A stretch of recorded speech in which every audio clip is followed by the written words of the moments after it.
കാലഭൈരവൻ എന്ന ദേവതയെ പറ്റിയാണ്.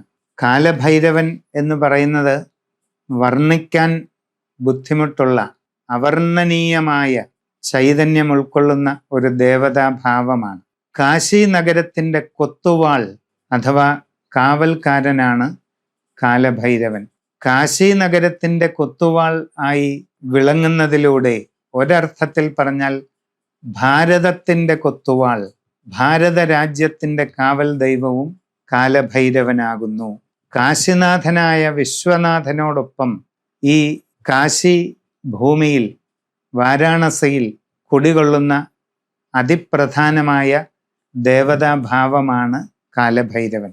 ഇനി ആരാണ് കാലഭൈരവൻ എന്ന് പറയുമ്പോൾ കാലകാലങ്ങളുടെ അധിപതിയായ ഭഗവാനാണ്. കാലാതിവർത്തിയായ ദേവനാണ് കാലഭൈരവൻ.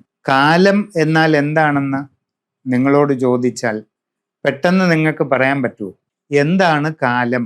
വളരെ പെട്ടെന്നൊരു മറുപടി പറയാൻ ആർക്കും പറ്റില്ല. കാലം എന്താണെന്നുള്ള അന്വേഷണം ശാസ്ത്രലോകം പോലും ഇന്നും നടത്തിക്കൊണ്ടിരിക്കുന്നതേ ഉള്ളൂ. സ്ഥലവും കാലവും ഈ പ്രപഞ്ചത്തിൻ്റെ പരസ്പരം വേർപെടുത്താൻ പറ്റാത്ത രണ്ട് ഘടകങ്ങളാണ്. സ്ഥലവും കാലവും, സ്പേസ് ആൻഡ് ടൈം. ഇത് രണ്ടും കൂടെ ചേരുമ്പോഴാണ് ഈ പ്രപഞ്ചം ഉണ്ടാകുന്നത്. ഇപ്പം സ്ഥലം, ഞാൻ ചങ്ങനാശ്ശേരിയിൽ ഇരുന്നു കൊണ്ട് സംസാരിക്കുന്നു. ചങ്ങനാശ്ശേരിയിൽ പെരുന്ന എന്ന സ്ഥലത്തിരുന്നു കൊണ്ട് 2026 എന്ന വർഷത്തിൽ മാർച്ച് മാസത്തിൽ ഞാൻ സംസാരിക്കുന്നു. ഇത് ചങ്ങനാശ്ശേരി എന്ന അവിടെ പെരുന്ന എന്ന സ്ഥലം, അതിനോട് 2026 മാർച്ച് എന്ന കാലം, ഇത് രണ്ടും കൂടെ ചേരുമ്പോഴാണ് അവിടെ ഒരു ഐഡിയ ഉണ്ടാകുന്നത്. 1000 കൊല്ലം മുമ്പ് ഇപ്പോൾ ഞാൻ ഇരിക്കുന്ന ഈ സ്ഥലത്തിൻ്റെ അവസ്ഥ എന്തായിരുന്നു എന്ന് ചോദിച്ചാൽ നമുക്ക് അത്ര എളുപ്പമെന്ന് പറയാനൊക്കത്തില്ല, കണ്ടെത്താനും ചിലപ്പം ബുദ്ധിമുട്ടാകും.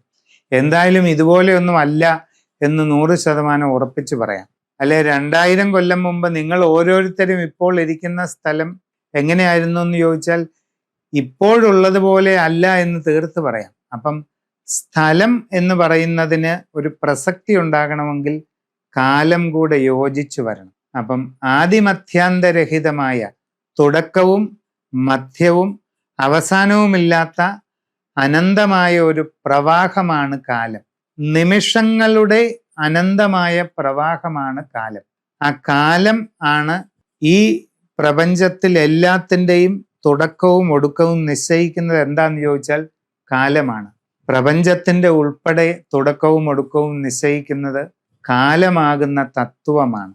ഗോളങ്ങളുടെയും ഭൂമിയുടെയും ഭൂമിയിലെ ഭൂഖണ്ഡങ്ങളുടെയും രാഷ്ട്രങ്ങളുടെയും അതിലെ ജീവിതത്തിൻ്റെയും എല്ലാ അവസ്ഥകളും നിശ്ചയിക്കപ്പെടുന്നത് കാലത്തിൽ ആണെങ്കിൽ ആ കാലത്തെ ഒരു വലിയ എൻറ്റൈറ്റി, ഒരു മൂർത്തിത്വം, കാലമെന്ന ആദിമധ്യാന്തരഹിതമായ മഹാസത്യത്തെ ഒരു മൂർത്തിത്വം ആയിട്ട് നമ്മൾ വ്യവച്ഛേദിക്കുമ്പോൾ അതാണ് കാലഭൈരവൻ. ആ കാലഭൈരവന്റെ ആരാധന വിചാരിക്കുന്നത് പോലെ നിസ്സാരമല്ല. ശങ്കരാചാര്യരുടെ കാലഭൈരവ അഷ്ടകമുണ്ട്.